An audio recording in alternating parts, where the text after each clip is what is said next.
રાજ્ય ચૂંટણી પંચની આજે સાંજે પત્રકાર પરિષદ. ચૂંટણી પંચ પ્રસિદ્ધ કરશે આખરી મતદાર યાદી. 15 મહાનગરપાલિકા, 84 નગરપાલિકા, 34 જિલ્લા પંચાયત અને 260 તાલુકા પંચાયતની ચૂંટણી તારીખો જાહેર થવાની શક્યતા.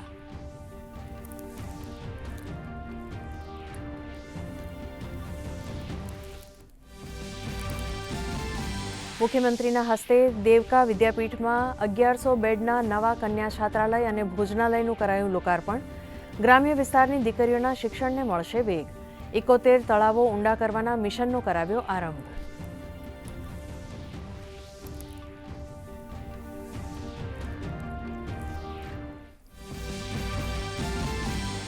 રાજ્યમાં પ્રાથમિક શિક્ષણ ક્ષેત્રે કારકિર્દી ઘડવા ઈચ્છતા ઉમેદવારો માટે સારા સમાચાર.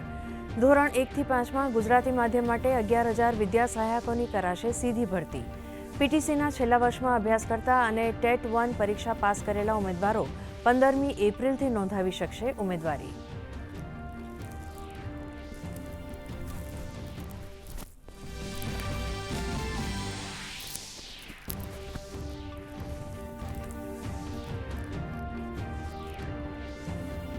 રાજ્યના 33 જિલ્લાના 67% વિસ્તારના માર્ગોનું કરાશે રીસર્ફેસિંગ. 3,440 કરોડના ખર્ચે 2,342 કામોને અપાઈ મંજૂરી. પ્રવક્તા મંત્રી જીતુ વાઘાણીએ પત્રકાર પરિષદમાં આપી માહિતી.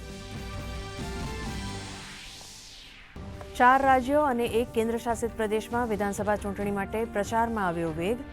પ્રધાનમંત્રી નરેન્દ્ર મોદીએ આસામમાં જનસભાને કરી સંબોધિત. કહ્યું, બીજેપી આ વખતે જીતની અને કોંગ્રેસ હારની લગાવશે હેટ્રિક. પીએમએ દિબ્રુગઢમાં ચાના બગીચાના શ્રમિકો સાથે કર્યો સંવાદ.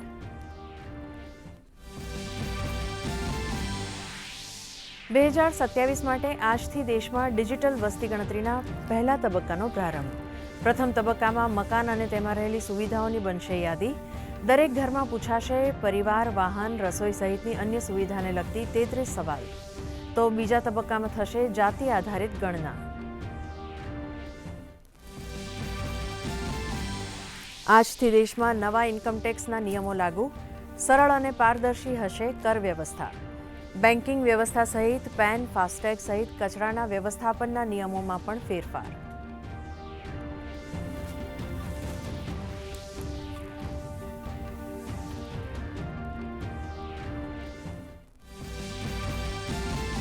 નવા નાણાકીય વર્ષને વધાવતું શેરબજાર.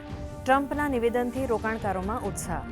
બીએસઈનો સેન્સેક્સ 1,211 પોઈન્ટ વધીને 73,100 નજીક, તો નિફ્ટી 22,600 નજીક બંધ. બેંક, ઓટો અને આઈટી સેક્ટરમાં બમ્પર ખરીદી.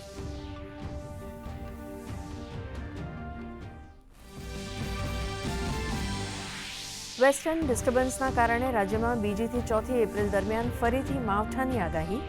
આજે કચ્છ, બનાસકાંઠા, પાટણ અને દેવભૂમિ દ્વારકામાં કમોસમી વરસાદની સંભાવના. 30 થી 40 કિલોમીટર પ્રતિ કલાકની ઝડપે ફૂંકાશે પવન.